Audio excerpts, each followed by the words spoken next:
YouTube on করে আয়াতুল কুরসি play করলাম। আমার খাটের নিচে একটা লাশ শুয়ে আছে। কি আনলো এই লাশ? কার লাশ এটি? সত্যি কি লাশ নাকি অন্য কিছু? আমি কি ভুল দেখলাম? আমি কি এখনো সেই লাশের ওপরে শুয়ে আছি? লাশটা কি আমার খাটের নিচে এখনো? এর কিছুক্ষণ পর বাবার ডাকে আমার ঘুম ভাঙে। আমি ভয় পেয়ে যাই। এটা কি সত্যিই বাবা? Bhoot.com with Russell.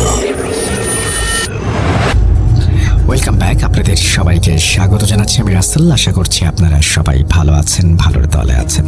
আমিও ভালো আছি আর ভালোর দলে আছি। নতুন একটা ঘটনায় যাব, যেভাবে লেখা আছে আমি সেভাবেই পড়ে শোনাচ্ছি। আসসালামু আলাইকুম রাসেল ভাই, আশা করি আল্লাহর রহমতে ভালো আছেন। আমি চট্টগ্রাম থেকে তানভীর হাসান রাকিব বলছি।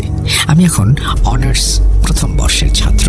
আমি অনেক আগে থেকেই ভূত এফএম শুনতাম এবং কিছুদিন হলো Bhoot.com শুনছি। আমার আজকের ঘটনাগুলো প্রচারযোগ্য হলে যারা আমাকে শুনছেন সবাইকে আসসালামু আলাইকুম। প্রথমে ভেবেছিলাম আমার ঘটনাগুলো ভয়েস রেকর্ড করে পাঠাবো, কিন্তু আমার উচ্চারণজনিত সমস্যার কারণে সিদ্ধান্ত নেই আপনাকে ঘটনাগুলো লিখে পাঠাবো ইমেইলের মাধ্যমে। আমি আমার ঘটনাগুলো খাতায় লিখে ঘটনা আকারে সাজাই, এরপর আমি টাইপ করে লিখছি। জানি না কেমন হবে, ভুল ত্রুটির জন্য আগে থেকেই ক্ষমা চেয়ে নিচ্ছি। শুরুতে বলে রাখা ভালো, আজকে আমার বলা ঘটনাগুলো আমার বাসাকে কেন্দ্র করে, আমার নিজের সাথে ঘটা ঘটনা। আজকে আমি 4টি ঘটনা শেয়ার করব। অনুরোধ করছি মন দিয়ে শুনবেন। কথা না বাড়িয়ে ঘটনা শুরু করছি। সময়টা 2013-র শেষ দিকে। আমি তখন 4র্থ শ্রেণীতে পড়ছি। আমার বাবা সরকারি চাকরি থাকার কারণে চট্টগ্রামের পতেঙ্গা অঞ্চলে বদলি হয়ে যান। বাবার অফিসের পাশেই বড় জায়গা নিয়ে নতুন একটি আবাসিক গড়ে ওঠে। তখন 4-5টি বিল্ডিং ছিল সেখানে। বিল্ডিংগুলোর অবস্থান ছিল খুবই খোলামেলা এবং একটি থেকে অন্যটির দূরত্ব ছিল প্রায় 40 থেকে 50 মিটার। আমরা একটি 6তলা বিল্ডিংয়ের 5ম তলায় উঠি এবং আমাদের সাথে বেশ কিছু পরিবারও ওঠে সেই বিল্ডিংয়ে। আমাদের বিল্ডিংটি ছিল প্রধান রাস্তা থেকে 50 মিটার দূরে, যদিও রাতের বেলা খুব নীরব থাকতো জায়গাটা, কিন্তু সেই রাস্তা দিয়ে হঠাৎ কোনো মালবাহী গাড়ি যখন ঝাঁকুনি খেত সেই শব্দে আমার বুকটা কেঁপে উঠত। আমার সাথে প্রাকৃতিক বা অতি প্রাকৃতিক ঘটনা শুরু হয় 2016 সাল থেকে। তখন আমি প্রচুর ভৌতিক অনুষ্ঠান শুনতাম। রাতে ঘটনা শুনতে শুনতে ঘুমিয়ে যেতাম, তাই FM রেকর্ডার অন করে অনুষ্ঠানগুলো শুনতাম এবং পরবর্তী অংশগুলো পরবর্তীতে শুনে নিতাম। সেই সময় আমার রুমে আমার খালাতো ভাই থাকতো। সে একটা কোম্পানিতে জব করত। তাদের কোম্পানির জব বা কাজের ধরন এমন ছিল যে 7 দিন দিনে কাজ করতে হতো এবং পরবর্তী 7 দিন রাতে কাজ করতে হতো। তাই স্বাভাবিকভাবেই যখন ভাইয়ের রাতে কাজ থাকতো তখন আমাকে একাই ঘুমাতে হতো। আমাদের বাসায় 3টি বেডরুম, একটি ডাইনিং রুম, 2টি টয়লেট, 2টি বারান্দা এবং একটি রান্নাঘর। আব্বু আম্মুর রুম থেকে আমার রুম তখন বেশ খানিকটা দূরে। এবারে ঘটনায় প্রবেশ করছি। 2016 সালের মে মাসের কোনো একদিনের ঘটনা। আমি তখন 7ম শ্রেণীতে পড়ছি। আমার খালাতো ভাইয়ের সেদিন নাইট ডিউটি ছিল। আমার স্কুলের পড়া শেষ করতে করতে অনেক রাত হয়ে গিয়েছিল। ঘড়ি না দেখার কারণে সঠিক সময়টা আমি বলতে পারছি না। আমার এখনও রাতের খাবার খাওয়া হয়নি, কিন্তু মা বাবা ঘুমোচ্ছে, তাই আমার খাবার বেড়ে ডাইনিং রুমে বসে খাচ্ছিলাম।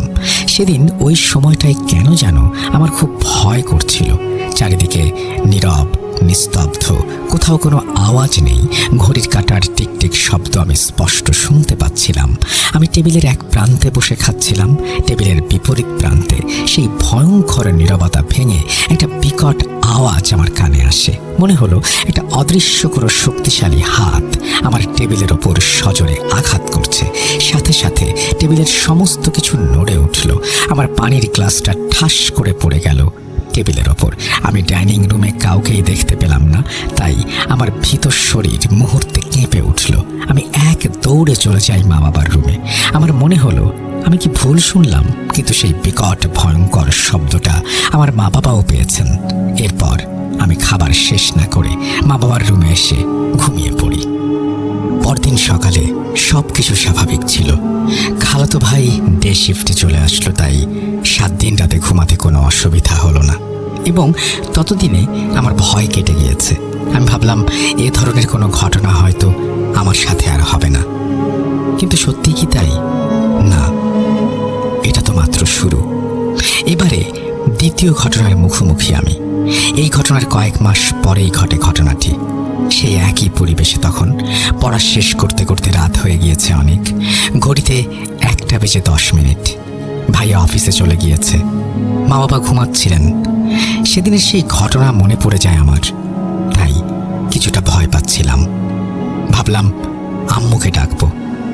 আম্মুর রুমে যেতে হলে ডাইনিং রুম দিয়ে যেতে হয়, কিন্তু আমি ডাইনিং রুমে যেয়ে দেখি আম্মু। আবছা আলোতে যতটুকু দেখতে পেলাম, তিনি অন্ধকারের মধ্যে সাদা কাপড় পরে হালকা ঘোমটা দিয়ে মাথা নিচু করে বসে আছেন টেবিলের শেষ প্রান্তে। তখন কিছুটা স্বস্তি পাই, কিন্তু অদ্ভুত ব্যাপার, ডাইনিং রুমটাতে আসতেই আমার কাছে খুব ঠান্ডা লাগছিল। বারান্দা তো বন্ধ, তাহলে রুমটা এত ঠান্ডা হলো কিভাবে? যাই হোক, খাবার ঠান্ডা হয়ে যাওয়াতে আম্মুকে বললাম, আম্মু খাবারটা গরম করে দাও তো। আম্মু কোনো সাড়া দিল না। আমি আবারও আম্মুকে বললাম, খাবারটা গরম করে খাবারটা বেড়ে দাও, আমি টয়লেট থেকে আসছি। এখন একটা গোঙানির মতো আওয়াজ আমি শুনতে পাই। ভাবলাম তিনি হয়তো খাবার গরম করতে উঠেছেন। এরপর আমি টয়লেটে চলে যাই ফ্রেশ হওয়ার জন্য এবং 7 থেকে 8 মিনিট পর টয়লেট থেকে বের হয়ে দেখি ডাইনিং রুমের লাইটটা এখনো অফ করা। অল্প আলোতে দেখি আমার আম্মু বসার জায়গা চেঞ্জ করে আমার পাশের চেয়ারে মাথা নিচু করে বসে আছে। এরপর আমি তাকে কিছু বলি না। আমি আমার রুমে চলে যাই এবং গামছা নিয়ে মুখ মুছতে মুছতে ডাইনিং রুমে লাইটের সুইচের কাছে যাই লাইট জ্বালানোর জন্য। লাইটের সুইচটি ছিল আমার আম্মু বসে থাকার ঠিক পেছনে, তাই আমি যখনই আম্মুর কাছাকাছি যাই তখনই আমার কাছে প্রচণ্ড ঠান্ডা অনুভূতি হয়। আমি বুঝতে পারছিলাম না এই ছোট্ট জায়গাটা এত ঠান্ডা হলো কিভাবে। তখন আমার গামছাটি আমার মুখে, তখন আমার ঠিক পেছনেই আমার আম্মু বসেছিল। আমি লাইট জ্বালাই। পরক্ষণে আমি পেছনে ফিরে দেখি ডাইনিং রুমে কারো কোনো অস্তিত্ব নেই। আম্মু তো বসেছিল এখানে, এত তাড়াতাড়ি কোথায় যাবে সে? আমি ভাবলাম হয়তো ঘুমোতে চলে গেছে, কিন্তু এতটা নিঃশব্দে কিভাবে যেতে পারে?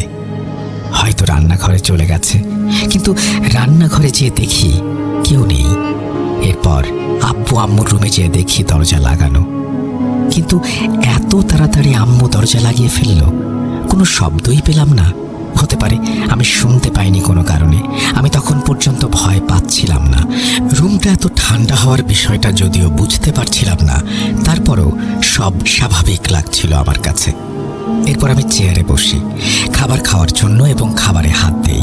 খাবারটি ছিল প্রচণ্ড রকমের ঠান্ডা, মনে হলো মাত্র ডিপ ফ্রিজ থেকে খাবারটি বের করে আমাকে দেয়া হয়েছে। আম্মু তো জানতো আমি এখনো রাতের খাবার খাইনি, তাহলে তিনি খাবার ফ্রিজে রাখলেন কেন? আমার তখন খুব রাগ হচ্ছিল আম্মুর ওপর। তারপর কোনো মতে অল্প কিছু খেয়ে শুয়ে পড়ি।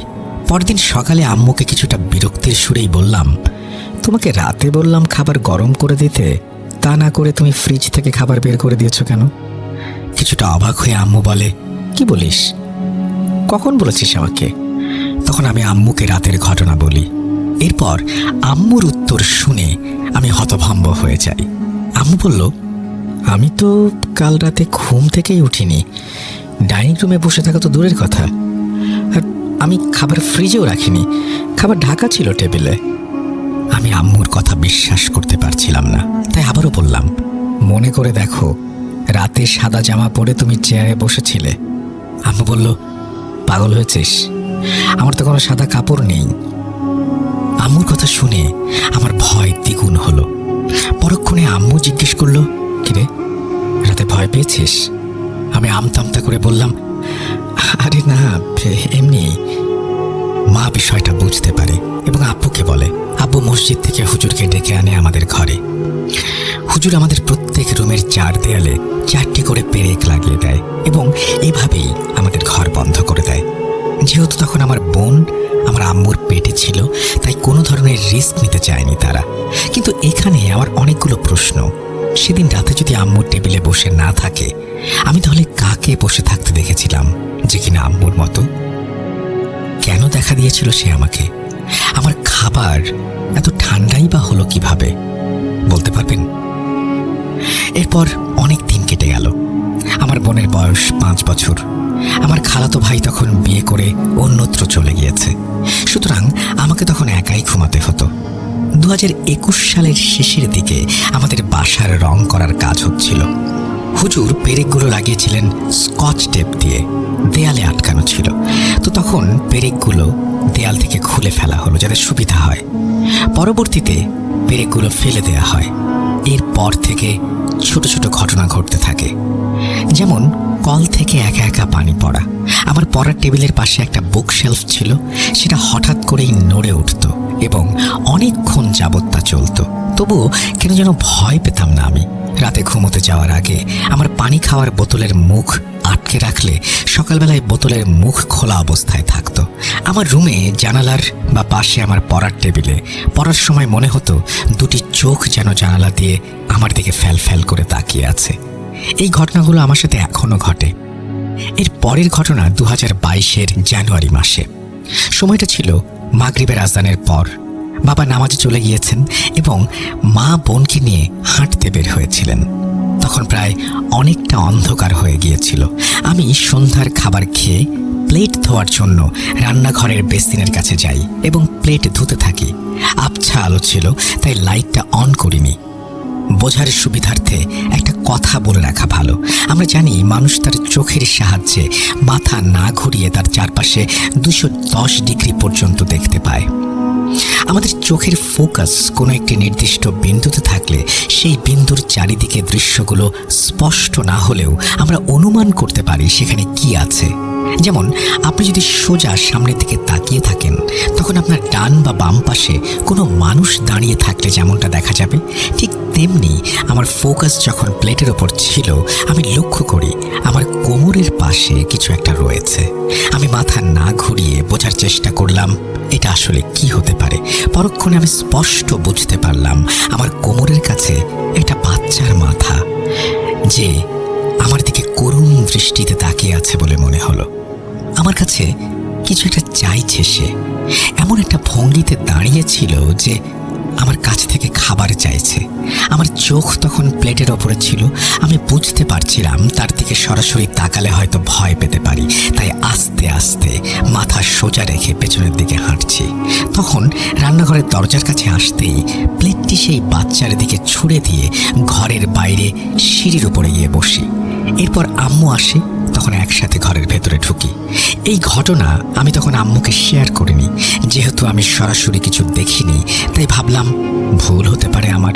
পরবর্তীতে আম্মুর সাথে রান্নাঘরে যাই এবং দেখি প্লেটটা মেঝেতে পড়ে আছে এবং সেখানে কেউ নেই। এটা আমার চোখের ভুল কিনা ব্যাপারটা বোঝার জন্য আমি আবারও একই জায়গায় যেয়ে দাঁড়াই বেসিনের সামনে। এরপর আমি দেখার এবং বোঝার চেষ্টা করি সেরকম কোনো দৃশ্য আমি আবারও দেখতে পাই কিনা, কিন্তু সেখানে আমার কোমরের পাশে বাচ্চার মাথা জাতীয় কিছু দেখতে বা বুঝতে পারছিলাম না। কিন্তু কিছুক্ষণ আগে তো আমি স্পষ্ট বুঝতে পারছিলাম বাচ্চাটা আমার দিকে তাকিয়েছিল এবং মনে হচ্ছিল কিছু একটা চাইছে আমার কাছ থেকে। পুরো বাসাটা আমি তন্ন তন্ন করে খুঁজে দেখলাম, কোথাও পেলাম না বাচ্চাটাকে। তবে কোথায় গেল সেই বাচ্চাটা? আমার বলা শেষ ঘটনা শুরু করছি। এই ঘটনাটি মারাত্মক রকমের ভয়ঙ্কর ছিল আমার জন্য। আমার খুব একটা বেশি নামাজ পড়া হতো না। তখন আব্বু ফজরের প্রত্যেক ওয়াক্তে আমাকে নামাজের জন্য ডেকে দিত। বাবার একটা অভ্যাস ছিল, বিশেষ করে ফজরের সময় আমাকে ততক্ষণ পর্যন্ত বাবা ডেকে যেত যতক্ষণ না আমি বাবার ডাকে সাড়া দেই। এখনও তার ব্যতিক্রম নেই। সময়টা 2022 সালের মাঝামাঝি। তখন আমার সামনে এইচএসসির টেস্ট পরীক্ষা, তাই টুকটাক নামাজ পড়া শুরু করেছি। রোজারিদের প্রায় 1 মাস পর কোনো একদিন আমি খুব স্বাভাবিকভাবে রাতে পড়াশোনা করে ঘুমিয়ে যাই। এরপর ঘুমের মধ্যে বাবার ডাক শুনতে পাই। বাবা আমাকে ডাকছেন নামাজের জন্য। আমি তখন চোখ খুলে ফেলি, কিন্তু অলসতার কারণে তখন বাবার ডাকে সাড়া দিলাম না। ভাবলাম বাবা তো আবার আমাকে ডেকে দেবেন, তখন না হয় ডাকে সাড়া দেব। তাই তার দ্বিতীয় দ্বিতীয় ডাকের জন্য অপেক্ষা করতে থাকলাম, কিন্তু আশ্চর্যের বিষয় বাবা আমাকে আর ডাকলেন না। সবকিছু নীরব, নিস্তব্ধ। এরপর আমি বিছানা থেকে মেঝেতে পা রাখি। তখনই হঠাৎ একটা তীব্র আতরের গন্ধ আমার নাকে আমি অনুভব করি। কোথা থেকে আসলো এই আতরের তীব্র গন্ধ? এটা কি বাবা দিয়েছে? নিজেকে প্রশ্ন করলাম। পরবর্তীতে উত্তর দিলাম, এই গন্ধের আতর বাবা তো কখনো ব্যবহার করতো না। যে আতর বাবা রমজান মাসে এনেছিল তা তো কিছুদিন আগেই শেষ হয়ে গিয়েছে। এরপর আমি আর কিছু না ভেবে অজু করতে যাই। বিছানা থেকে যত দূরে যাচ্ছি আতরের তীব্র গন্ধটা আস্তে আস্তে কমে যাচ্ছিল। এরপর অজু করে যেই আবার রুমে ঢুকেছি, গন্ধটা আবারও তীব্রভাবে পেতে শুরু করি। আমি আর পাত্তা দিলাম না এই ব্যাপারে। হতে পারে বাবা নতুন আতর দিয়েছেন। ফজরের 2 রাকাত সুন্নত নামাজ পড়ার জন্য জায়নামাজটা মেঝেতে পাতি। আমার খাটের ডান দিকে জায়নামাজ বিছাই। আমার খাটটি ছিল নিচে ফাঁকা, অর্থাৎ খাটের নিচে কোনো জিনিস রাখা যেত এমন ধরনের খাট, এবং সহজেই তা বের করা যায়। তখন আমার খাটের নিচে কোনো জিনিসপত্রই ছিল না। আমি জায়নামাজে দাঁড়াই, 1ম রাকাতের সূরা পাঠ করি এবং রুকু করে সিজদা দেই। সিজদায় তাসবিহ পাঠ করার সময় আমি সেই তীব্র আতরের গন্ধটা আরও তীব্রভাবে পাচ্ছিলাম। আমার মনে হলো কাছাকাছি কোথাও কেউ আতরের ডিব্বা থেকে আতর মেঝেতে ঢেলে দিয়েছে। এরপর আমি সিজদা থেকে উঠি এবং দ্বিতীয় সিজদা দেই। ঠিক তখনই একটা অস্বাভাবিক জিনিস আমি খেয়াল করি। বোঝার সুবিধার্থে বলছি, আমরা জানি সিজদা দিলে আমাদের ডান বা বাম পাশ দিয়ে কোনো মানুষ বা কোনো বস্তু থাকলে আমরা বুঝতে পারি আমাদের পাশে কেউ একজন আছে। ঠিক তেমনি সিজদার সময় আমি আমার বাম পাশে অর্থাৎ খাটের নিচে কিছু একটার চলাচল বা মুভমেন্ট লক্ষ্য করি। তখন আমার রুমে ডিম লাইট অন করা ছিল, তাই আবছা আলোতে যতটুকু দেখা যাচ্ছে তা হলো সাদা বস্তু জাতীয় কিছু একটা হবে। এরপর সিজদা থেকে উঠি এবং দ্বিতীয় রাকাতের সিজদার সময় আমার চোখ বাঁ দিকে ঘুরিয়ে বোঝার চেষ্টা করি সেখানে আসলে কি আছে। আমি বুঝতে পারি যে একটা লম্বা সাদা আকারের বস্তা জাতীয় কিছু আমার খাটের নিচে লম্বালম্বিভাবে শোয়ানো। আমার কৌতূহল তখন আরও বেড়ে গেল। খাটের নিচে আসলেই কি আছে দেখার তীব্র ইচ্ছা জাগলো। আমি তাই কোনো মতে নামাজ শেষ করে বসা অবস্থায় মাথাটি বাঁ দিকে ঘুরিয়ে আস্তে আস্তে নিচের দিকে ঝোঁকাই। এরপর আমি যা দেখি তা অনেকেই বিশ্বাস করবেন না। আমি এমন একটা দৃশ্য দেখলাম যা মুহূর্তেই আমার গায়ের লোমগুলোকে দাঁড় করিয়ে দিল। গা শিউরে উঠছিল আমার। খাটের নিচ থেকে কোথা থেকে যেন সরু আলো এসে পড়েছে। সেই আলোতেই দেখলাম সাদা কাফনে মোড়ানো একটা লাশ লম্বা করে শোয়ানো আছে আমার খাটের নিচে। কাফনের এক টুকরো কাপড় বাতাসে উড়ছে, যা প্রথম সিজদার সময় আমি মুভমেন্ট হিসেবে বুঝতে পেরেছিলাম। এই দৃশ্য দেখে আমার মাথা আমি আর ওঠাতে পারছিলাম না। শরীর ভারী হয়ে আসছিল। প্রচণ্ড জোরে চিৎকার করতে চাইছি, কিন্তু কেন যেন পারছি না। সেই লাশের শরীর থেকে আতরের গন্ধ আসছিল। মনে হলো সেই আতরের গন্ধ আমাকে মাতাল করে দিচ্ছে। আমি বসা থেকে উঠতে পারছিলাম না। মনে হলো কেউ যেন প্রচণ্ড শক্তি দিয়ে আমার শরীরটাকে নিচের দিকে চেপে ধরে রেখেছে। শরীর দিয়ে গড়গড় করে ঘাম পড়তে থাকলো। পুরো শরীর ঘামে ভিজে একাকার হয়ে গেল। আমি মনে মনে আল্লাহর নাম বলতে বলতে এক লাফ দিয়ে মশারি ছেড়ে বিছানায় উঠে পড়ি এবং জোরে জোরে সূরা পড়তে থাকি, কিন্তু আমার মুখ দিয়ে কোনো আওয়াজ বের হচ্ছিল না। আমার মোবাইল হাতে নিয়ে আমি দেখলাম রাত 2:33। ফজরের ওয়াক্ত এখনো হয়নি। তাহলে কে আমাকে ডাকলো? আমি মোবাইল ইউটিউব থেকে আয়াতুল কুরসি প্লে করলাম। আমার খাটের নিচে একটা লাশ শুয়ে আছে। কি আনলো এই লাশ? কার লাশ এটা? সত্যিই কি লাশ নাকি অন্য কিছু? আমি কি ভুল দেখলাম? আমি কি এখনো সেই লাশের ওপরেই শুয়ে আছি? লাশটা কি আমার খাটের নিচে আছে এখনো? ভাবতে ভাবতে কখন যে ঘুমিয়ে পড়েছি বুঝতে পারিনি। এর কিছুক্ষণ পর বাবার ডাকে আমার ঘুম ভাঙে। আমি আবারও ভয় পেয়ে যাই যে এখন আমাকে ডাকছে সে কি সত্যিই বাবা? আমি সাড়া দিলাম না। পরবর্তীতে বাবা আবারও আমাকে ডাকে এবং আমি সেই আতরের গন্ধটা আর পাচ্ছিলাম না। এরপর বাবা আমার রুমে প্রবেশ করে এবং পুনরায় আমাকে ডাকে। আমি বুঝতে পারি তিনি আমার বাবা। তখন আমি তার ডাকে সাড়া দেই। এরপর বাবাকে বলি, তুমি যাও, আমার ভালো লাগছে না। বাবা চলে গেল। এরপর আমি ঘুমিয়ে পড়ি। সকালবেলা খাটের নিচটা দেখার সাহস হয়ে ওঠেনি আমার। তাই বোনকে বললাম, দেখ তো খাটের নিচে কোনো বস্তা জাতীয় কিছু আছে কিনা। সে বলল, না ভাইয়া, কিছু নেই। পরবর্তীতে আমি নিজে দেখলাম কিছুই ছিল না সেখানে। এ ঘটনা আমি কাউকে জানাইনি এবং এই প্রথম আমি কোথাও এটা শেয়ার করছি। এখানে অনেকগুলো প্রশ্ন। ফজর হওয়ার আগে কে আমাকে বাবার কণ্ঠে ডেকেছিল, যেটা আমি স্পষ্ট শুনতে পেয়েছিলাম? আতরের গন্ধটা কেন পাচ্ছিলাম? আর সেই সাদা কাপড়ে মোড়ানো লাশ আমার খাটের নিচে কিভাবে এলো?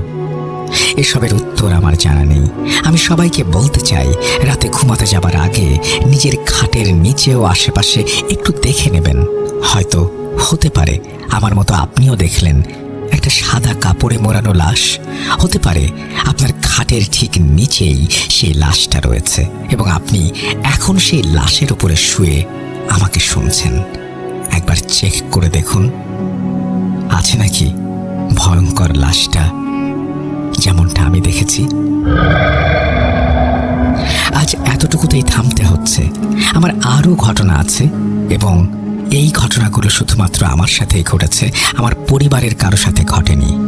সম্ভাব্য কারণ আমি খুঁজে পেয়েছি, তা আমি পরবর্তী ঘটনার সাথে আপনাকে পাঠাবো। ততদিন পর্যন্ত রাসেল ভাই ভালো থাকবেন, সুস্থ থাকবেন এবং বিশেষ করে রাতে সাবধানে থাকবেন। আসসালামু আলাইকুম। তানভীর হাসান রাকিব আমাদের এই ঘটনাটি পাঠিয়েছেন পতেঙ্গা থেকে। আপনাকে অনেক ধন্যবাদ আমাদের ঘটনা পাঠানোর জন্য। চমৎকার একটা ঘটনা পড়লাম এবং সত্যি এই ঘটনাটি পড়ে আমার নিজেরই এখন ভয় লাগছে যে আজকে রাতে আসলেও কেউ কেউ কি দেখে ফেলবেন খাটের নিচে এমন অদ্ভুত কিছু। আমরা চলে যাব আমাদের পরবর্তী ঘটনায়।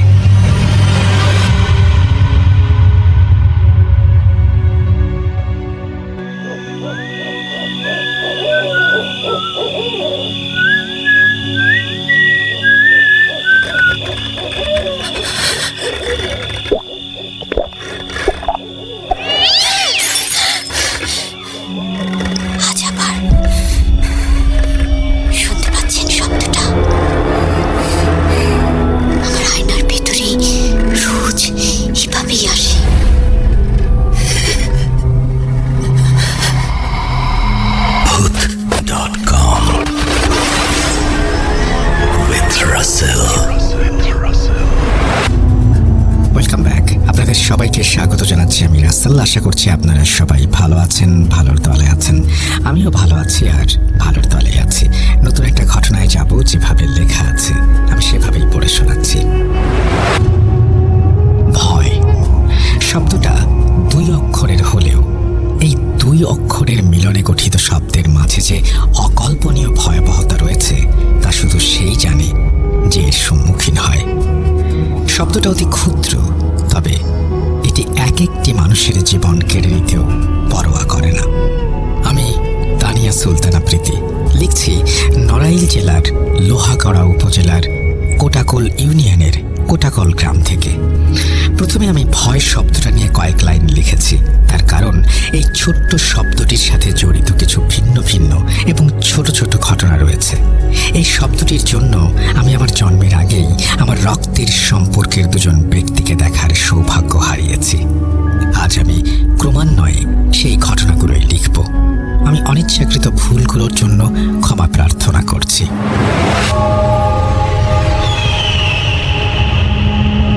ঘটনা 1। সালটা 2000, এক্স্যাক্ট সময়টা জানতে পারিনি। আমার দাদা বাড়ি নড়াইল জেলার নড়াকাতি থানার খাসিয়াল ইউনিয়নের একটি গ্রামে। আমার দাদার নাম রহিম মোল্লা। তিনি তৎকালীন সময়ে প্রাথমিক বিশ্ববিদ্যালয়ের একজন স্বনামধন্য শিক্ষক ছিলেন বিধায় সবাই তাকে রহিম মাস্টার নামে চিনতেন। বিদ্যালয়টি আমাদের বাড়ি থেকে বেশ অনেকটাই দূরে ছিল। আমার দাদার একটা দুর্বলতা ছিল, আর তা হলো তার একটা পা খোড়া। প্রতিদিনের মতো আমার দাদা বিদ্যালয়ের সমস্ত কাজ শেষ করে বাড়ির উদ্দেশ্যে বেরিয়ে পড়েন। তখনকার সময়ে যাতায়াতের জন্য যানবাহন ছিল না, তাই আমার দাদা পায়ে হেঁটেই বাড়ি ফিরতেন এবং সেদিনও পায়ে হেঁটেই ফিরছিলেন। বাড়ি থেকে কিছুটা দূরেই একটা মোটামুটি রকমের ঘন বাগান পার করে আসতে হতো, আর সেই বাগানটা নিয়ে লোকমুখে নানা রকমের চর্চা শোনা যেত। দাদার সেদিন আসতে আসতে সন্ধ্যা ঘনিয়ে রাত নেমে আসে। তিনি আপন মনে আসছেন, হঠাৎই কেউ একজন দাদাকে প্রবল জোরে ধাক্কা দেয়। দাদা তাল সামলাতে না পেরে পাশে থাকা ড্রেনের ভেতরে গিয়ে পড়ে যান। তিনি উঠতে চেষ্টা করতেই একজোড়া অদৃশ্য হাত এসে তাকে চেপে ধরে। কিছু সময় ধরে বেশ ধস্তাধস্তি চলতে থাকে। সৌভাগ্যবশত সেদিন ৩-৪ জন লোক সেই রাস্তা দিয়ে যাচ্ছিলেন। তাদের কানে কারো গোঙানির এবং ধস্তাধস্তির আওয়াজ আসে। তারা সেই আওয়াজের উৎস খুঁজতে খুঁজতে ড্রেনের ভেতর কাউকে পড়ে থাকতে দেখে তাড়াতাড়ি করে তাকে ওঠায়। তারপর তাকে দেখেই চিনতে পারেন। তখনই একজন বলে ওঠেন, আরে ইনি তো আমাদের রহিম মাস্টার, তাড়াতাড়ি করে ওনাকে বাসায় নিয়ে চলো। তারপর লোকগুলো আমার দাদাকে ধরাধরি করে বাড়িতে নিয়ে গিয়ে গোসল করিয়ে পরিপাটি করে দাদাকে স্বাভাবিক করে তোলেন। বাসার সবাই তো প্রচণ্ড রকমের চিন্তায় পড়ে যায়। তারা সবাই মিলে দাদাকে কি হয়েছে জানতে চাইলে দাদা সবটা খুলে বলেন। সবাই সবটা শুনে দাদাকে কোনো আলেম বা হুজুরের কাছে গিয়ে ঝাড়ফুঁক করার উপদেশ দেন। তিনি সেটা এড়িয়ে যান। এমন করে চলতে চলতে পার হয়ে যায় কয়েকটা দিন। আস্তে আস্তে দাদার শরীরটা খারাপ হতে শুরু করে। তারপর আস্তে আস্তে তা ভয়াবহ জ্বরের রূপ নেয়। সেই প্রাণঘাতী ভয় এবং জ্বরের মিশ্রণ আমার দাদাকে চিকিৎসা নেবার সুযোগটুকুও দেয় না। কথায় বলে না, বিধাতার লেখন না যায় খণ্ডন। হয়তো আমার দাদার কপালে বিধাতা এমনভাবেই মৃত্যু লিখেছিলেন। তাই তো দাদা পৃথিবীর মায়া ত্যাগ করে পরপারে পাড়ি জমান, আর সেখানেই থেমে যায় স্বনামধন্য রহিম মাস্টারের জীবন কাহিনী। ঘটনা 2। এই ঘটনাটি আমার ফুপার, তাকেও আমি দেখিনি। মায়ের কাছে শুনেছি সে নাকি খুব সুঠাম দেহি এক পুরুষ ছিল। গায়ের রং নাকি ছিল প্রচণ্ড রকমের কালো। যাই হোক, আমার ফুপার মাছ ধরার প্রতি এক বিশেষ ধরনের আকর্ষণ কাজ করত। তাই একদিন রাতে আমার ফুপা সিদ্ধান্ত নিলেন আমাদের নড়াইল জেলার লোহাগড়া উপজেলার দিঘলিয়া ইউনিয়নের কুমড়ি নামক গ্রামের বিলে মাছ ধরতে যাবেন। সেই সময়টাতে ওই বিল নিয়ে নানা রকম কথা শোনা যেত। এমনকি এখনও প্রতিনিয়ত মানুষ নানা রকমের ভয়ের সম্মুখীন হয় ওই বিলে। ফুপা সিদ্ধান্ত নিলেন সেখানে যাবেন মাছ ধরতে। আসলে সেই বিলটা কুখ্যাত হলেও মাছ পাওয়ার জন্য তা বিখ্যাত ছিল। তাই যেমন ভাবা তেমন কাজ, ফুপা তার এক সঙ্গী নিয়ে বেরিয়ে পড়লেন সেই বিলের উদ্দেশ্যে। বিলে পৌঁছানোর পর চারিদিকে তাকিয়ে দেখেন নিকষ কালো অন্ধকারে ছেয়ে গেছে চারপাশটা, যেন পরিবেশটা নিজেকে কালো রঙের চাদরে আবৃত করে নিয়েছে। তাই বেশি না ভেবে তারা মাছ ধরার কাজে লেগে পড়লেন। কিছু সময় ভালোভাবেই পেরিয়ে যায়। কোনো রকম ছোট্ট একটা টর্চের আলোতে মাছ মারতে মারতে এগিয়ে যাচ্ছেন তারা। হঠাৎ করেই গুমোট কালো এক বিশাল কিছু আমার ফুপার সামনে বেশ নড়ে চড়ে ভেসে ওঠে। আচমকাই এমন ঘটনা ঘটায় ফুপা বেশ ভয় পেয়ে যান। আসলে আমাদের মস্তিষ্ক বিশেষ করে দুটো পরিস্থিতিতে শান্তভাবে কাজ করতে পারে না। 1, অত্যন্ত রেগে গেলে, 2, অত্যন্ত ভয় পেলে। ফুপার ক্ষেত্রেও তার ব্যতিক্রম হলো না। ফুপা ঠান্ডা মাথায় ভাবার সময় পেলেন না যে তিনি যেটা দেখেছিলেন সেটা আসলে কি। তিনি প্রচণ্ড ভয় পেয়ে আর মাছ না ধরে বাড়ি ফিরে আসেন। বাড়ি ফিরে কাউকে তেমন কিছু বলেন না, কিন্তু তার মুখ দেখে ফুপি কিছুটা আন্দাজ করতে পেরে অনেকে জোরাজুরি করেন। জোরাজুরির এক পর্যায়ে ফুপা সবটা খুলে বলেন। ফুপি চিন্তিত মুখ নিয়ে ফুপাকে বলেন গোসল করে তারপর খেয়ে দিয়ে শুয়ে পড়তে। কিন্তু আমার ফুপাও ছিলেন তেমন নাছোড়বান্দা। নিজের শরীরের মতোই নিজের মনকে সুঠাম হিসেবে প্রমাণ করার জন্য তিনি ব্যাকুল। তাই ফুপাও জিদ করে বললেন, আরে ধুর, কি যে বলো তুমি? তোমার কি মনে হয় আমি ভয় পেয়েছি? না, আমি কোনো ভয় টয় পাইনি। তাই সব গোসলের দরকার নেই আমার। এখন আমাকে খেতে দাও, খুব ঘুম পেয়েছে, ঘুমাবো আমি। ফুপার এমন কথায় ফুপি বুঝতে পারে ফুপা তার কোনো কথা শুনতে রাজি না। তাই ফুপিও বাধ্য হয়ে খাবার বেড়ে দেন, আর ফুপাও বেশ আয়েশ করে খেয়ে ঘুমিয়ে পড়েন। কেটে যায় কিছুদিন। ফুপা আর যান না মাছ ধরতে। তার মনের গভীরে ভয়টা বেশ ভালোভাবেই জেঁকে বসেছিল, কিন্তু তা তিনি কারো সামনে প্রকাশ করেন না। আস্তে আস্তে ফুপাও একটু অসুস্থ হয়ে পড়েন, তবে অতটা ধরার মতো নয়। আমার ফুপার বিদেশ যাওয়ার খুব ইচ্ছে ছিল, তাই ভিসা পাসপোর্ট করার জন্য ঢাকায় গিয়ে মেডিকেল চেক আপ করান। তখন ধরা পড়ে তার জন্ডিস হয়েছে। শুধু জন্ডিস নয়, লিভারকেও অকেজো করে দিয়েছে রোগটা। এসব রিপোর্ট আসার পর ফুপার বিদেশ যাওয়ার স্বপ্নকে জলাঞ্জলি দিয়ে বাসায় ফিরে আসতে হয়। এর কিছুদিন পর থেকেই ফুপার প্রচণ্ড জ্বর হয়। তার এই জ্বরের জন্য তাকে ঢাকা অবধি নিয়ে যাওয়া হয়, কিন্তু শেষ রক্ষা হয়নি। ফুপাও আমার দাদার মতো পৃথিবীর মায়া ত্যাগ করে পরপারে চলে যান। ঘটনা 3, ঘটনাটি আমার বাবাকে কেন্দ্র করে। এবারের ঘটনাটার শেষটা একটু ব্যতিক্রম। আমার বাবা খুব ছোটবেলায় এই ঘটনাটির সম্মুখীন হন। আমার দাদার ইচ্ছে ছিল আমার বাবাকে হাফিজি পড়াবেন। সেই অনুযায়ী বাবাকে একটি মাদ্রাসায় ভর্তি করে দেওয়া হয়। বাবা সেখানেই পড়াশোনা শুরু করেন। আস্তে আস্তে বাবা বেশ অভ্যস্ত হয়ে যান সেখানে, আর পেরিয়ে যায় বেশ কয়েকটি মাস। বাবা বেশ মেধাবী থাকায় হুজুর তার প্রতি সন্তুষ্ট ছিলেন এবং ভালোবাসতেন। আমরা লক্ষ্য করি একটা নির্দিষ্ট সময়ে বিভিন্ন মাদ্রাসা থেকে ছাত্রদের পাঠানো হয় চাল তোলার জন্য। তেমনি বাবার মাদ্রাসা থেকে চাল তোলার জন্য বাবাকে এবং বাবার কাছের বন্ধুকে দায়িত্ব দেওয়া হয়। পরিকল্পনা অনুযায়ী বাবা এবং তার বন্ধু সকাল সকাল বেরিয়ে পড়ার কথা ঠিক করেন। রাতে পরিকল্পনা করেন, নিজেদের মতো খাবার খেয়ে শুয়ে পড়েন। ভোরের দিকে হঠাৎ বাবার রুমের দরজায় কড়া নাড়ে। বাবা ঘুম ঘুম চোখে এসে দরজা খুলে অবাক হয়ে যান। দেখেন তার বন্ধু হাস্যোজ্জ্বল চেহারা নিয়ে দরজায় দাঁড়িয়ে আছে। বাবা বললেন, কি ব্যাপার, তুই এই সময়ে? তখন বাবার বন্ধু বললেন, মনে নেই আমাদের চাল তুলতে যাওয়ার কথা ছিল, তুই তো দেখছি ভুলেই গেছিস বেমালুম। আর এই সময়টা মানে কি? ভোর হয়ে গেছে দেখতে পাচ্ছিস না? বাবা বাইরে উঁকি দিয়ে দেখেন বাইরে অনেকটাই আলো ফুটেছে। তাই বাবা বললেন, দাঁড়া আসছি। বাবা তার বন্ধুকে দাঁড় করিয়ে রেখে ফ্রেশ হন এবং বেরিয়ে পড়েন চাল তুলতে যাওয়ার উদ্দেশ্যে। রাস্তায় গিয়ে সবকিছু স্বাভাবিক থাকলেও কিছুক্ষণ পর বাবা একটা অদ্ভুত জিনিস লক্ষ্য করেন। যে বন্ধু সবসময় কাঁধে হাত দিয়ে গলাগলি করে চলতে পছন্দ করত, সে কিনা আজ দূরত্ব বজিয়ে রেখে হাঁটছে। তাও একটু আধটু দূরত্ব নয়, অনেকটাই দূরত্ব বিরাজ করছে দুজনের মাঝে। এটা দেখে বাবা বারবার তাকে দাঁড়াতে বলেন, অথচ সে বলছে, আরে এই তো আমি আছি, তুই একটু দ্রুত পায়ে এগিয়ে আয়, তাহলে আমরা একসাথে হাঁটতে পারবো। বাবা তার বন্ধুর কথা শুনে জোরে হাঁটা শুরু করেন, কিন্তু যত দ্রুতই হাঁটা শুরু করেন না কেন তার বন্ধুর কাছে যেতে পারেন না। তিনি দ্রুত হাঁটছেন, মনে হচ্ছে বন্ধু তার গতি বাড়াচ্ছে। এমন অবস্থায় বাবা খেয়াল করেন ভোর এখনো হয়নি, আকাশে পূর্ণ চাঁদ জ্বলজ্বল করছে। তারই ঠিকরে পড়া মায়াবী আলোয় ভুবনে এক আলাদা রকমের উজ্জ্বলতা এনে দিয়েছে, যার ফলে মনে হচ্ছে ভোর হয়ে গেছে। বাবা আরও একটি বিষয় খেয়াল করেন, তাদের তো চাল তুলতে গ্রামের দিকে যাওয়ার কথা, কিন্তু তারা তো যাচ্ছেন ঠিক উল্টো দিকে। মানে তারা যে পথ দিয়ে যাচ্ছেন সেই পথটা কিছু দূরে গিয়ে শেষ হয়েছে একটা কবরস্থানে। তখন বাবা দুয়ে দুয়ে মিলিয়ে 4 বুঝতে পারেন। বাবা তখন বুদ্ধি খাটিয়ে বন্ধুকে বলেন, এই যা, আমি একটা ভুল করে ফেলেছি। আসলে চাল তুলতে আসার সময় বড় একটা বস্তা আনার কথা ছিল, বস্তাটা তো আনতে ভুলে গেছি। আমরা তো বেশি দূর আসিনি এখনো। এক কাজ করি, আমি গিয়ে বস্তাটা বরং নিয়ে আসি। বাবা অপর পক্ষে কোনো জবাবের আশা না করেই উল্টো ঘুরে মাদ্রাসার দিকে হাঁটা শুরু করেন। তার বন্ধুও পেছনে পেছনে হাঁটতে শুরু করে আর তাকে ফিরতে মানা করে।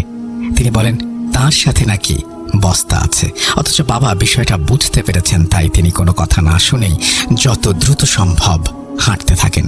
বাবা শুনতে পান পেছন থেকে তার বন্ধু রাগি রাগি গলায় তাকে যেতে নিষেধ করছে। একটা সময় বাবা মাদ্রাসার কাছে এসে পেছন ফিরে বলেন, তুই কে আমি বুঝতে পেরেছি, তুই তো এটা সেটা বাহানা করে আমাকে নিয়ে গেছিলি একটা অন্যদিকে, এখন তুই আমার কিচ্ছু করতে পারবি না। কথাগুলো বলে বাবা নিচে থাকা একটা মাটির দলা হাতে নিয়ে হুজুরের শেখানো দোয়া কালাম পড়ে সেই মাটির দলায় ফোঁ দিয়ে বলেন, আমার দিকে এগোনোর চেষ্টা করলে তোর জন্য বিষয়টা সুখকর হবে না, তাই যদি ভালো চাস চলে যা। এই কথা শুনে বাবার ওই বন্ধু তার রূপ পরিবর্তন করে। সেকেন্ডের মধ্যে সে পরিণত হয় একটি কুচকুচে কালো অবয়বে, যার চোখগুলো জলজল করছিল। সে বলে, জেনে গেছিস আমি কে, তাহলে তো ভালো কথা, আমাকে আর কষ্ট করতে হলো না। এবার তাহলে তোর প্রাণটা উপহার দে। বাবার দিকে এগোতে যাবে ঠিক তখনই আল্লাহ তাআলার অশেষ রহমতে ফজরের আজানের মনোমুগ্ধকর ধ্বনি ভেসে আসে। সেই অবয়বটা রাগ করে চলে যায় সেখান থেকে। বাবা এই দৃশ্য দেখে আর সহ্য করতে না পেরে কোনো রকমে দৌড়ে নিজের ঘরে এসে অজ্ঞান হয়ে যান। সকালে বাবার আসল বন্ধু তাকে ডাকতে গেলে দেখেন বাবার দরজা খোলা, অজ্ঞান হয়ে বিছানার কোণে পড়ে আছেন তিনি। তারপর বাবার সেই বন্ধু হুজুর এবং বাকিদের ডেকে নিয়ে এসে বাবার জ্ঞান ফিরিয়ে কি হয়েছে জানতে চাইলে বাবা সবটা খুলে বলেন। এরপর থেকে বাবাকে খুব সাবধানে রাখা হতো। তারপর বাবা 15 পারা হাফেজ হয়ে কোনো এক কারণে মাদ্রাসা ত্যাগ করেন। এরপর বাবা পাড়ি জমান বিদেশের উদ্দেশ্যে। আমার বাবা তার জীবনের পুরোটাই কাটিয়েছেন বিদেশের মাটিতে এবং শেষ নিঃশ্বাসও ত্যাগ করেছেন সেখানেই। 2016 সালের ফেব্রুয়ারি মাসের 6 তারিখ রাত আনুমানিক 3টার দিকে বাবা আমাদের ছেড়ে চলে যান। তখন আমি ক্লাস 7-এ পড়ি। আমি আমার বাবাকে জীবনে মাত্র একবার দেখেছি। আমি ক্লাস 5-এ পড়াকালীন সময়ে তিনি একবার এসেছিলেন। তিনি সৌদি আরবে অবস্থান করছিলেন। আমার বাবার ইচ্ছে অনুযায়ী তাকে সৌদি আরবের মাটিতেই দাফন করা হয়। আমি এই সব গল্পই আমার মায়ের কাছ থেকে শুনেছি। আপনারা আমার বাবা, দাদা এবং ফুপার জন্য দোয়া করবেন, আল্লাহ যেন তাদের বেহেশত নসিব করেন। জানি আমার ঘটনাগুলো হৃদয়ে ভয় ধরিয়ে দেবার মতো নয়, হাড় হিম করিয়ে দেবার মতো নয়, তবে এই সব ঘটনার জন্য কিছু কাছের মানুষের আদর থেকে বঞ্চিত হয়েছি। তাই ভাবলাম লিখে পাঠাই। আমি অনেক চেষ্টা চালিয়েছি কিছু ভৌতিক অভিজ্ঞতা সংগ্রহ করার, কিন্তু এখনো তা করে উঠতে পারিনি। কোনো একদিন তা করতে পারলে আবারও বসে যাব লেখার উদ্দেশ্যে। আমার ইমেল সিলেক্ট হলে আমাকে একটু জানাবেন। তানিয়া সুলতানা প্রীতি, কোচাকোল, লোহাগড়া, নড়াইল। এরপরে তিনি তার ফোন নাম্বার শেয়ার করেছেন, সেটি আমি পড়ছি না। আশা করছি এই ঘটনাটি আপনাদের ভালো লেগেছে। যদি ভালো লাগে অবশ্যই আমাদের জানাবেন। আমরা চলে যাব আমাদের পরবর্তী ঘটনায়।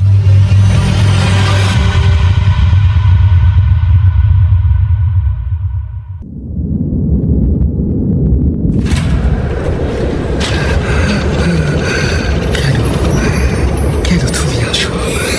আমি শুধু তোমার সাথেই থাকতে চাই। কিভাবে সম্ভব? মৃতদের এই পৃথিবীতে থাকতে নেই। তুমি তুমি চলে যাও, চলে যাও, প্লিজ চলে যাও। সবটাই কি ইলুশন, নাকি অন্য জগতের কেউ কখনো হাজির হয়ে যায় চোখের পলকে? Bhoot.com with Russell. Welcome back. আপনাদের সবাইকে স্বাগত জানাচ্ছি আমি রাসেল। আশা করছি আপনারা সবাই ভালো আছেন, ভালোর তলে আছেন। আমিও ভালো আছি আর ভালোর তলে আছি। নতুন একটা ঘটনায় যাব, যেভাবে লেখা আছে আমি সেভাবেই পড়ে শোনাচ্ছি। আসসালামু আলাইকুম রাসেল ভাই, আশা করি সৃষ্টিকর্তার অসীম রহমতে ভালোই আছেন। আমার নাম আর্য, বাসা মাদারীপুরের একটি পুরনো গ্রামে। আপনার FM শুনতে শুনতে এমন একটা অভ্যেস হয়ে গেছে যে এখন আপনার FM না শুনলে রাতে ঘুম হয় না। অনলাইন থেকে শোনার মতো অবস্থায় নেই, কারণ আমি অনেক মাস যাবৎ লিবিয়া আটকে আছি। আর আমার কাছে সিম কার্ড না থাকায় চাইলেও আপনার ভিডিও নিয়মিত দেখতে পারি না, কমেন্ট করতে পারি না, কিন্তু আপনার সব ঘটনা চালিয়ে যাচ্ছি। আমাদের 3 দিন পর পর 1.5 ঘন্টা থেকে 2 ঘন্টার মতো মোবাইল হটস্পট দিয়ে নেটওয়ার্ক দেওয়া হয় বাড়িতে কথা বলার জন্য। তখন আপনার অনেকগুলো এপিসোড ডাউনলোড করে রাখি এবং রাতে ঘুমানোর আগে চালিয়ে শুনি। কি অদ্ভুত কথা, আমি থামছি একটু। আমার আসলেই আমি ভীষণ ইমোশনাল হয়ে গেলাম এই কথাটা পড়ে। আপনি খুব অল্প সময়ের জন্য আপনার বাসায় কথা বলার জন্য আপনি নেটওয়ার্কের মধ্যে আসেন এবং সেই সময়টা, আপনার সেই মূল্যবান সময়টা আপনি আমাদের প্রোগ্রাম ডাউনলোড করেন। এটা আসলে দায়িত্বকে অনেক গুণ বাড়িয়ে দেয় এবং এটা আসলেই আমাদেরকে আরো অনেক বেশি দায়বদ্ধ করে আপনার কাছে, সবার কাছে। সত্যি আমাদের আরো ভালো করতে হবে, আরো অনেক বেশি ভালো করতে হবে আপনার মতো মানুষগুলোর জন্য। আর্য, আপনাকে অনেক ধন্যবাদ। আপনি যে কথা আমাকে লিখেছেন সেই কথা অনেক বছর আরো অনেকগুলো দিন প্রেরণা হয়ে থাকবে। তিনি লিখছেন, আমি আগেই বলেছি আমি দেশের বাইরে, তাই চাইলেও আপনার স্টুডিওতে যেতে পারবো না। ঘটনা ভালো লাগলে পড়ে শোনানোর অনুরোধ রইল। আজ এমন একটা কাহিনী শেয়ার করব যা আমার সাথে 2020 সালে ঘটে যাওয়া। তখন আমার বয়স 16। কাহিনী কল্পনা করলে বুঝবেন আমি কতটা অসহায় ছিলাম।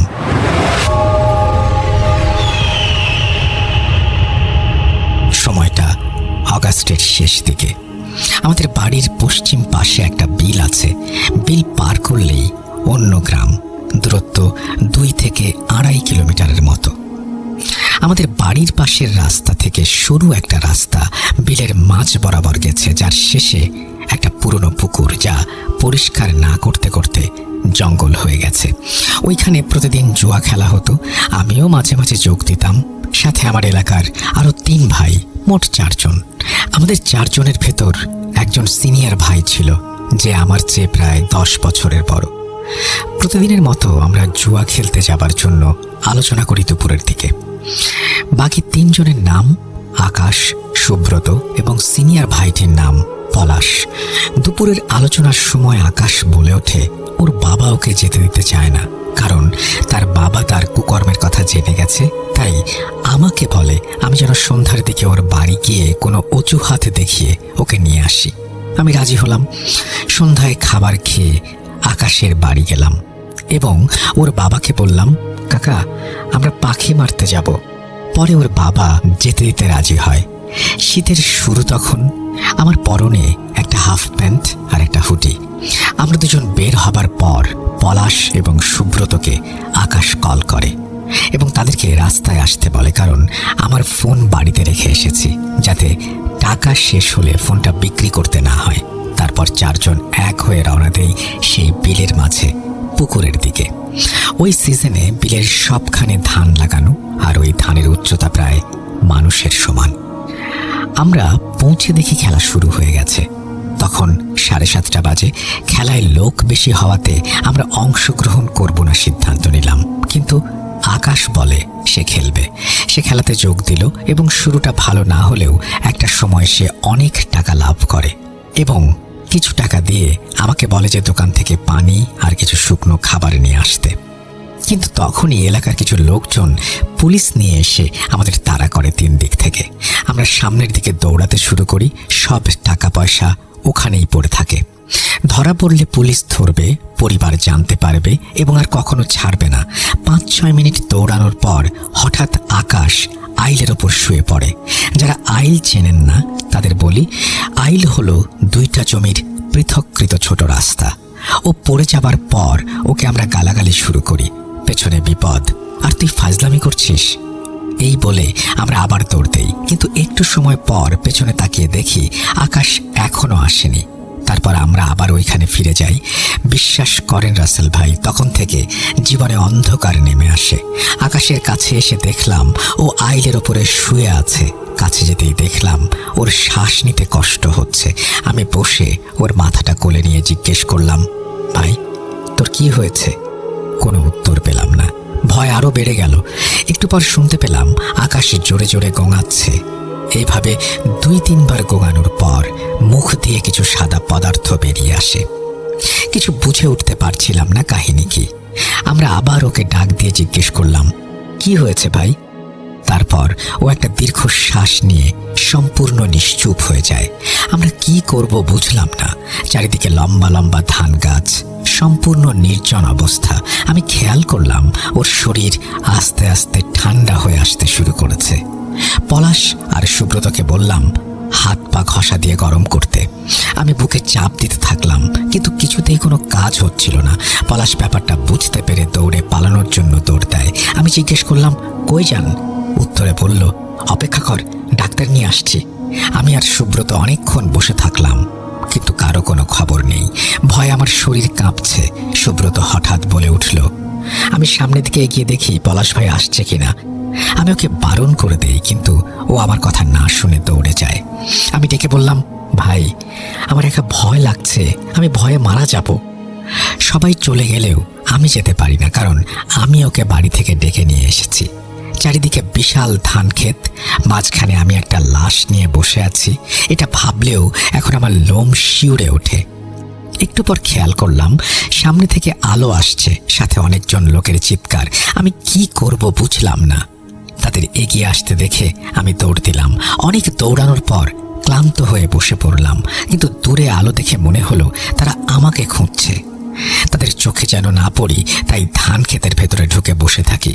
কিছুক্ষণ পর আবার বের হয়ে দৌড় দেই এবং অনেক দৌড়ানোর পর খেয়াল করলাম আমি একই জায়গায় দৌড়াদৌড়ি করছি, কারণ আমি যে খেতে বসেছিলাম সেখানে কিছু ধান ভেঙে নিচু হয়ে পড়েছিল। আমি আবারও দৌড়ালাম, কিন্তু সেই একই ঘটনা।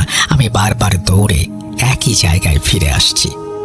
গরমে গা থেকে হুডি খুলে খালি গায়ে হাঁটুতে হাত দিয়ে দাঁড়িয়ে রইলাম। ভাবলাম আইল দিয়ে দৌড়ালে একই জায়গায় বারবার ফিরে আসছি, তাই আইল দিয়ে আর যাব না। এবার ক্ষেত বরাবর যাওয়া শুরু করলাম। খালি গায়ে ধানের ভেতর দিয়ে দৌড়ানোর সময় পুরো শরীর কেটে যায় এবং অনেক চুলকাতে থাকে। আস্তে আস্তে গতি কমিয়ে হাঁটতে থাকি। শিশিরে সমস্ত শরীর ভিজে গেছে, শীত শীত করতে শুরু করে। ধানের পাতায় গা কেটে যাওয়ার ফলে শরীর জ্বলে আর চুলকায়। শীতে হাত পা নড়তে চায় না। অনেক বেশি দৌড়ানোর ফলে পিপাসাও পেয়েছে খুব। একটা সময় আমি আইল খুঁজে পেলাম। আমার মানসিক শারীরিক অবস্থা এখন এতটা খারাপ বলে বোঝানো যাবে না। আমি ভেঙে পড়ি, মাথা নিচু করে বসে ভাবতে থাকি কি হচ্ছে আমার সাথে। হঠাৎ সামনের দিকে তাকিয়ে দেখি আকাশ। আমি ওকে জিজ্ঞেস করলাম, ভাই তুই তাহলে আমাদের সাথে মজা করছিলি এতক্ষণ? কোনো কথার উত্তর দিল না ও। তারপর মাথা নিচু করে ভাবলাম ও মারা গেছে। এটা হয়তো আমার কল্পনা, কারণ আমি মানসিকভাবে দুর্বল হয়ে পড়েছি। সামনে তাকাই, দেখি আকাশ নেই ওখানে। আমি ভয় না পেয়ে নিজেকে বোঝাতে শুরু করলাম কল্পনাই ছিল আমার। আমি আরো সামনে এগোতে থাকি এবং কিছু দূর যাবার পর দেখি আমার এলাকার ছোট একজন বোন। অবাক চোখে তাকিয়ে জিজ্ঞেস করলাম, তুইও আমাকে খুঁজতে বেরিয়ে গেছিস? উত্তর পেলাম না। ভাবলাম ওর কাছে যাই, কিন্তু কাছে যাওয়ার সাথে সাথে ও হাওয়ায় মিলিয়ে গেল। আমি আবারও কল্পনা ভেবে বসে পড়ি। রাত তখন 2টার মতো বাজে।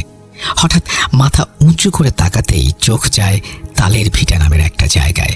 তালের ভিটা থেকে সোজা 2টা জমি হাঁটলেই রাস্তা, আর আমি যদি রাস্তায় পৌঁছাতে পারি তাহলে বাড়ি যেতে সময় লাগবে 30 থেকে 35 মিনিট, কারণ আমি অন্য গ্রামের কাছে এসে পড়েছিলাম।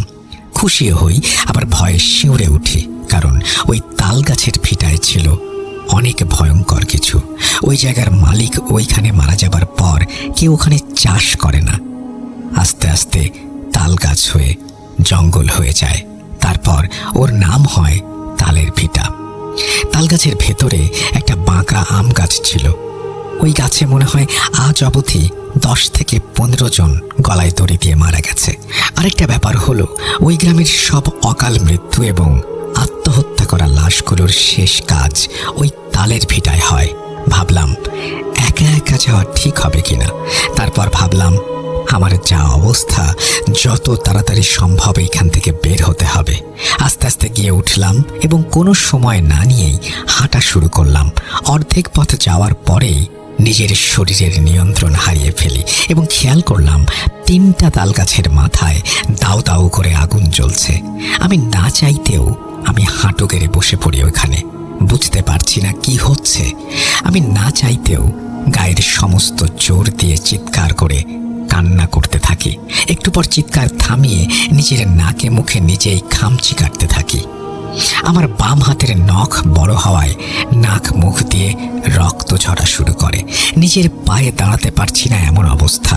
চেষ্টা করতে করতে একটা সময় সফল হই এবং তাল ভিটা ছাড়িয়ে রাস্তায় গিয়ে উঠি। রাস্তার পাশের খাল থেকেই পিপাসা মিটিয়ে নেই। বাড়ির দিকে জোরে জোরে হাঁটা শুরু করি। অনেক হাঁটার পর বাড়ির কাছে আসতেই দেখলাম আমাদের বাড়ির লোকজনে ভর্তি। সঠিক বুঝলাম না ব্যাপারটা কি হচ্ছে। আমি কিছু না ভেবেই দৌড়ে ঘরে ঢুকলাম। আমাকে ঘরে দেখেই মা দরজা বন্ধ করে দেয় এবং আমাকে জিজ্ঞেস করে, তুই বাড়িতে আসলি কেন? শুনে আমি তো অবাক। কিছু জিজ্ঞেস করার আগেই বাইরের লোক আমার আগমন টের পেয়ে বাড়ির দেয়ালে হামলা শুরু করে। আমি মাকে কারণ জিজ্ঞেস করলে বলে, পলাশ বলেছে আমি নাকি আকাশকে মেরে ফেলেছি। এটা শোনার পর আমি হারিয়ে গেলাম। আমি বাবাকে জিজ্ঞেস করলাম, পলাশ কোথায়? বাবা বললেন, উনি জানেন না। বাইরের কোলাহল বেড়েই চলেছে। আমি রাগে আলমারির নিচ থেকে বড় একটা দা বের করে ছুটে যাবার চেষ্টা করলাম এবং চিৎকার করে বললাম সবাইকে, মেরে ফেলবো, আমাকে আসতে দে। কিন্তু তখনই মা আমার সামনে বাধা হয়ে দাঁড়ায় এবং বলে, কি করছিস তুই? ওরা তোকে পেলে মেরে ফেলবে। আমি শুনতে চাইলাম না, কিন্তু বাবা মা জোর করে আটকায় আমাকে, কারণ আমি বাবা মার একমাত্র সন্তান। তখন রাত বাজে 4টা। ঘণ্টাখানেক পরে পুলিশ আসলো এবং আমাকে থানায় নিয়ে গেল। যেহেতু একজন সাক্ষী নিজের চোখে দেখেছে আমি নিজের হাতে আকাশকে হত্যা করেছি, তাই লাশটা পোস্টমর্টম করলো না। আমার জীবন শেষ হতে চলেছে, কারণ সুব্রত তখন পলাতক, আর আমার কোনো কথা কেউ বিশ্বাস করছে না। আমি কেন মারলাম তার কারণ না বলাতে আমাকে প্রতিদিন রিমান্ডে নেওয়া হতো। আমি যতক্ষণ নিস্তেজ না হতাম ততক্ষণ নানাভাবে আঘাত করা হতো। এইভাবে 6 দিন যাবার পর সুব্রতকে পুলিশ খুঁজে পেল এবং জিজ্ঞাসাবাদ করার পর তার কথার সাথে আমার কথার মিল পেয়ে লাশটা পোস্টমর্টম করার সিদ্ধান্ত নিল। কবর থেকে লাশ তুলে পোস্টমর্টম করার পর রিপোর্ট অনুযায়ী তার মরার কারণ হলো ব্রেইন স্ট্রোক। আমি আর সুব্রত ছাড়া পেলাম এবং পলাশের মিথ্যা সাক্ষীর কারণে অনেক টাকা জরিমানা করল আদালত। কিন্তু এখনো সমস্যা ঠিক হয়নি। আকাশ মরে গিয়েও আমার জন্য ভয়ঙ্কর রূপে জীবন্ত হয়ে উঠেছে। আমি তার ডাক শুনতে পাই মাঝে মাঝে ঘুমের ঘোরে। কাউকে কিছু বলি না প্রথম, কিন্তু একদিন রাতে আমি আমার রুমে একা শুয়েছিলাম। হঠাৎ অনুভব করতে পারি আমার পাশে কেউ শুয়ে আছে। এত বাজে গন্ধ আর শ্বাসকষ্ট হচ্ছিল আমার। আমি পাশে ঘুরতেই দেখি আকাশ আমার দিকে তাকিয়ে। আমি চিৎকার করলাম, আর চিৎকার শুনে বাবা মা দরজার কাছে এসে আমাকে দরজা খুলতে বলে। আমি দরজা খুলতে যাব, তখনই আকাশ আমাকে আঘাত করা শুরু করে। আমি আকাশের হাত ধরে আটকানোর চেষ্টা করলে ও আমার হাতের আঙুল ভেঙে ফেলে। আমি ব্যথায় কাতরাচ্ছি। বাবা মা অনেক চেষ্টা করে ভেতরে আসতে পারছে না। হঠাৎ সব ঠান্ডা। আমি হামাগুড়ি দিয়ে দরজার কাছে যাওয়ার চেষ্টা করি, কিন্তু তখনই আকাশ বলে ওঠে, তুই আমার সাথে চল ভাই। তারপর কান্না শুরু করে। একটু পরে এসে আমার মাথায় আঘাত করে এবং আমি জ্ঞান হারিয়ে ফেলি। জ্ঞান ফিরতেই দেখি আমি হাসপাতালে এবং আমার পাশে বাবা মা সহ অনেক আত্মীয় স্বজন মন খারাপ করে দাঁড়িয়ে আছে। আমার দিকে সবাই তাকিয়ে আমি সব খুলে বললাম এবং সবাই সিদ্ধান্ত নিল আমাকে ইন্ডিয়াতে পাঠিয়ে দেবে। তারপর আমি ইন্ডিয়া যাই। সব স্বাভাবিক হয়ে যায়। 1.5 বছর পর দেশে ফিরে আসলে আবার সেই ঘটনা শুরু হয়। মানে ও আমার পিছু ছাড়েনি। ওঝা কবিরাজ দেখাতে দেখাতে বিরক্ত হয়ে যায়। তারপর বরাবরের মতো দেশ ছাড়ার সিদ্ধান্ত নেই। প্রথমে ভেবেছিলাম সিঙ্গাপুর যাব, এজন্য পাসপোর্ট জমা দেই। যে রাতে পাসপোর্ট জমা দিলাম ওই রাতে হঠাৎ করে আমার ঘুম ভেঙে যায় এবং খেয়াল করি সব অন্ধকার। ফোনটা হাতে নিয়ে বাথরুমে যাই, কিন্তু বাথরুম থেকে বের হতেই অনুভব করলাম আবার সেই বাজে গন্ধটা নাকে আসছে। আমি কিছু খারাপ হবার আগেই দরজার কাছে যাই এবং দরজা খুলতে যাব, তখনই বিকট কণ্ঠে শুনতে পেলাম, তুই এই জায়গা ছেড়ে কোথাও যাবি না। আমি দরজা খুলে অন্য রুমে চলে যাই এবং বাবা মাকে সব বলি। বাবা মা আমাকে নিয়ে একজন নামকরা কবিরাজের কাছে যান। উনি আমাকে দেখে সব বুঝতে পারেন কেন আমার এত শরীরের অবস্থা খারাপ। যে কেউ দেখলে বলবে আমার কঠিন কোনো রোগ হয়েছে। উনি একটা গোল বৃত্তের ভেতরে একটা তারার মতো আঁকা জায়গায় 5টা মোমবাতি জ্বালিয়ে আমার চোখে কালো কাপড় বেঁধে আকাশের আত্মাকে ডাকার চেষ্টা করেন, কিন্তু সফল হন না। তারপর আমার বাবা মাকে ডেকে বলেন ওই আত্মা বশে আনা সম্ভব না, তাই আমাকে যত তাড়াতাড়ি সম্ভব ওর নাগালের বাইরে পাঠিয়ে দিতে হবে এবং সেটা করতে হবে আগামী অমাবস্যা রাতের আগে, না হলে আমার বড় ক্ষতি হয়ে যাবে। অমাবস্যা হতে বাকি আর মাত্র 8 দিন। তাই বাবা আমাকে ভারতে পাঠানোর সিদ্ধান্ত নেন, কিন্তু বাবার একজন বন্ধু ছিল, উনি বললেন আমাকে লিবিয়া পাঠাতে, যাতে ইউরোপে গিয়ে জীবন সাজাতে পারি।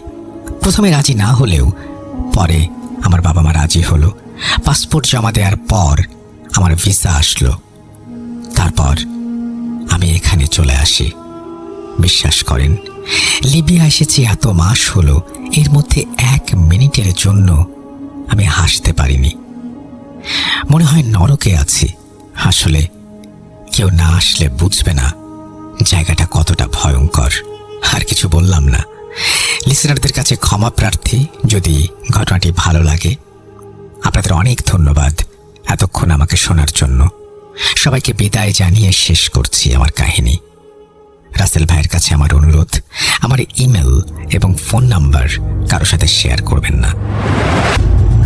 আমি আপনার ইমেল এবং ফোন নাম্বার কারোর সাথে শেয়ার করছি না। আশা করছি যে এই ঘটনাটি যারা শুনলেন তাদের ভালো লেগেছে। আর তিনি কত কষ্ট করে এই ঘটনাটি লিখছেন সেটা আমি অনুভব করতে পারছি, কারণ খুব অল্প সময়ের জন্যই তিনি ইন্টারনেট পান এবং সেই সময়ের মধ্যেই তিনি পরিবারের সাথে যোগাযোগ করেন, আমাদের শো ডাউনলোড করেন, আবার তারই মধ্যে কোনো একটা সময় হয়তো এই ইমেলটাও ওনাকে পাঠাতে হয়েছে। আপনি ভালো থাকবেন ভাই। আপনার জীবনের সমস্যাগুলো আল্লাহ তাআলা দূর করে দিন সেই প্রার্থনা করি। আমরা চলে যাব আমাদের পরবর্তী ঘটনায়।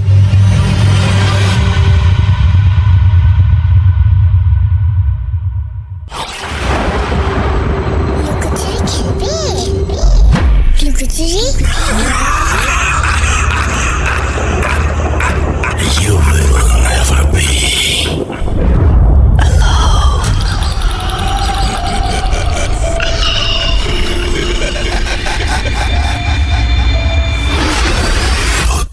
alone.com. The fear returns with Russell. Welcome back. আপনাদের সবাইকে স্বাগত জানাচ্ছি আমি রাসেল। আশা করছি আপনারা সবাই ভালো আছেন এবং ভালোর তলে আছেন। আমিও ভালো আছি আর ভালোর তলে আছি।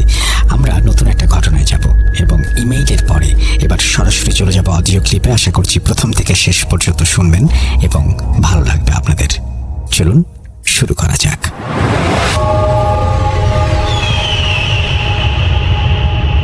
আসসালামু আলাইকুম ডিয়ার লিসেনার্স, আশা করি আপনারা সকলে ভালো আছেন এবং সুস্থ আছেন। আমি মোহাম্মদ সাবিত আলম বলছি ময়মনসিংহ বিভাগ থেকে। আজকে আমি যথারীতি আবারও আপনাদের সামনে ফিরে এসেছি নতুন একটি ঘটনা নিয়ে, যে ঘটনাটি আমাকে বলেছেন আসলাম নানা। আমি আসলাম নানার তৃতীয় ঘটনা আজকে আপনাদেরকে শোনাতে যাচ্ছি। আসলাম নানার কথা আমি আমার প্রথম ঘটনায় বলেছিলাম যে উনি বর্তমানে আর দুনিয়াতে নেই। এই বছরেই উনি এই দুনিয়া থেকে গত হয়েছেন। আপনাদের সকলের কাছে অনুরোধ থাকবে আপনারা আসলাম নানার রুহের মাগফিরাত কামনা করবেন। আমি দোয়া করি যেন উনি ভালো থাকেন। আসলাম নানার জীবদ্দশায় উনি আমাকে বেশ কিছু ঘটনা বলেছিলেন, যেগুলো আমি আসলে একে একে আপনাদের সাথে শেয়ার করতে চাই। এছাড়াও আমার জীবনের এই সময়ে আমি অতিপ্রাকৃত ঘটনা এবং মানুষের অবচেতন মনের অন্ধকার দিকগুলো নিয়েও অনেক ঘাটাঘাটি করেছি। কিছু কিছু ঘটনা এমন থাকে যা শোনার পরে মনে হয় যে আমার নিজের সকল যুক্তি হয়তো বা মিথ্যে। আজকের ঘটনাটি আসলাম নানাই আমার কাছে শেয়ার করেছেন এবং উনি যে জায়গায় থাকেন সেই জায়গার নাম হচ্ছে কিশোরগঞ্জের নিকলি উপজেলা এবং উনি এই জায়গায় থাকতেন। আমি বারবার ছিলেন বলছি বা আছেন বলছি, বিকজ ওনার মৃত্যুটা আসলে মেনে নেওয়াটা কঠিন ছিল আমার জন্য। ওনার বয়স তখন 80-র কোঠায়। ওনার মুখে শোনা এই ঘটনাটি কিশোরগঞ্জের এক প্রত্যন্ত গ্রামের একটি পরিবারের। তাদের জীবন তছনছ হয়ে গিয়েছিল শুধুমাত্র মানুষের হিংসে এবং প্রতিহিংসের কারণে। আসলাম নানার বলা এই ঘটনাটি আজ আমি আমার জবানিতে আপনাদের সামনে তুলে ধরছি। কিশোরগঞ্জের হাওর অঞ্চলের প্রকৃতি যেমন সুন্দর, ঠিক তেমনটাই রহস্যময় এবং নিস্তব্ধ। বর্ষায় থই থই পানি আর শুকনো মৌসুমে ধুধু প্রান্তর। ঘটনাটি যে সময়ের, তখন যোগাযোগ ব্যবস্থা আজকের মতো উন্নত ছিল না। গ্রামের নাম এবং নির্দিষ্ট লোকেশন আসলাম নানা আমাকে স্পষ্টভাবেই বলেছিলেন, কিন্তু পরিবারের সম্মানের কথা বিবেচনা করে আমি গ্রামের একদম ভেতরের পাড়াটির নাম উল্লেখ করছি না। তবে নিকলি উপজেলার শেষ সীমানার একটি গ্রাম, যেখানে একসময় বিশাল বড় একটা দিঘি ছিল।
মনে হতো যেন কেউ জ্যান্ত তাকে ছিঁড়ে খাচ্ছে।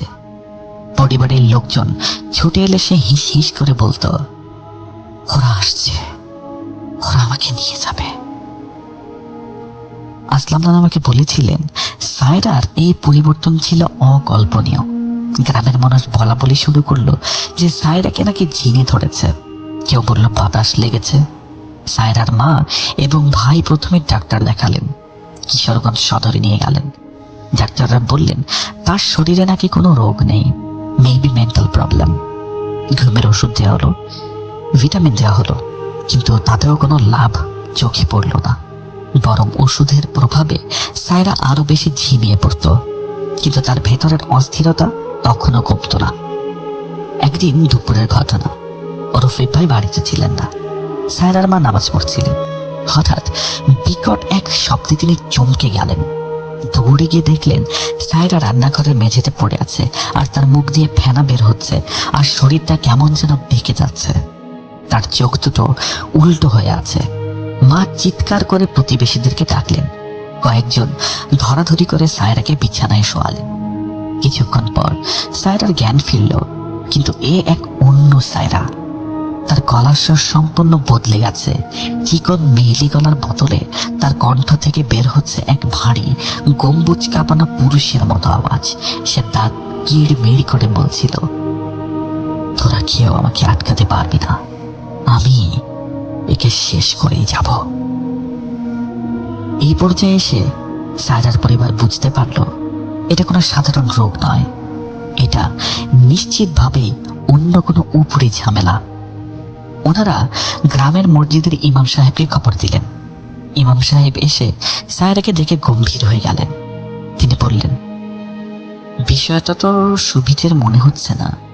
এই বাড়িতে খুব কড়া বান মারা হয়েছে, আর এই বানের উৎস হচ্ছে ওই বট গাছ। ইমাম সাহেবের কথায় রফিক এবং তার কয়েকজন বন্ধু মিলে পরদিন সকালে সেই বট গাছ তন্ন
থেকে। আপনাদের সকলকে অসংখ্য ধন্যবাদ।